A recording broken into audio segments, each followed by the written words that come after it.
Hey, everybody. Welcome to the Inside Out Podcast with your host, Garrett Blake. Today, we're going to be speaking to people who have worked alongside Lawrence White to see what kind of an impression they have of him. Now, the first person we're speaking to is Mr. Roscoe Riley, who's a longshoreman from New York. Roscoe, what are your impressions? He's not a bad guy. He taught my kid how to kick a football, and I've always appreciated that. He was a very noisy neighbor, though. Well, thank you for that comment. Now let's talk to Billy. This is Billy Riley, the young boy that Lawrence taught how to kick the football. What are your impressions, Billy? Well, he taught me that you're supposed to step into it with your kicking foot. I never thought of that. It just doesn't seem right, but it works. It certainly does, and there's a life lesson for you. Next, let's speak to the Honorable Deukmejian Mallow. He was a city judge in Louisiana and had a apparent run-in with Mr. White. Could you explain that, sir? Well, sir, it was not a run-in per se. What happened was that Mr. White was busking, singing, playing his guitar on the streets of our city, and we have a ordinance against doing such things. So one of our officers brought him in. Now, I sentenced him on that day to 4 hours of community service singing to our senior citizens. They loved it. Terrific. Thank you so much, Your Honor, and rock on. Now, let's speak to Miss Doreen Simpson, who apparently had some problems with Lawrence. Is that right, Miss Simpson? Well, not unless you like artists, and I don't.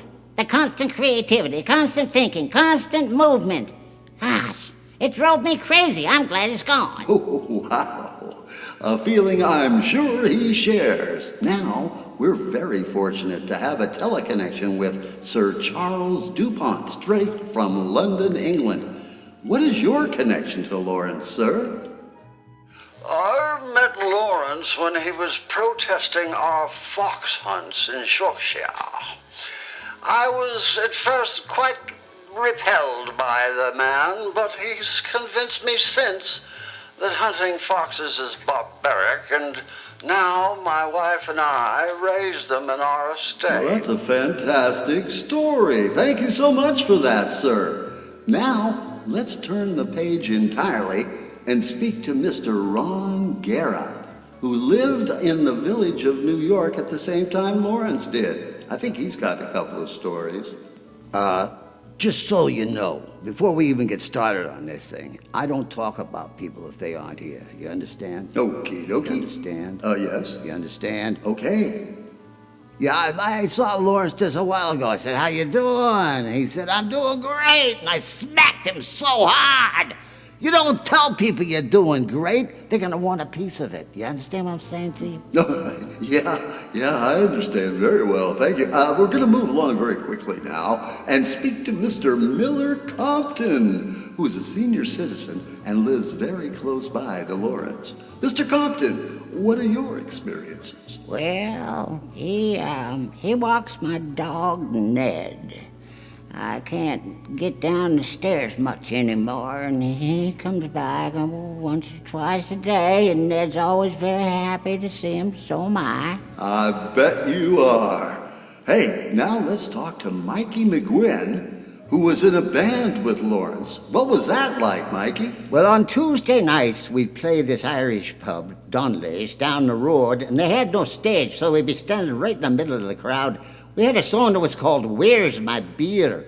And we'd be singing and screaming, Where's my beer? And everybody'd be pouring beer all over us. It was fantastic. It was like a baptism. What a great story. Yes, beer, good. Now let's turn the page a little bit and speak to Serene Crystal, who apparently hired Lawrence to be a photographer.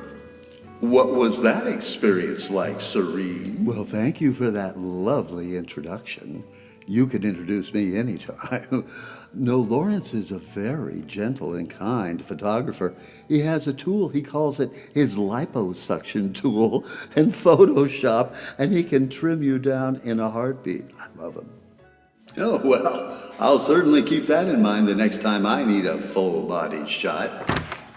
Oh my goodness, look who just walked in the door if it's not Lawrence himself. Hi, Lawrence, what have you got to say? Well, I'm a little surprised at this gathering. I wish somebody told me Oh, about it. I'm sorry, Lawrence, but we've run out of time, and there's still so many guests to speak to. Oh well, we'll have to take care of that in the next podcast. Until then, remember, stay inside out.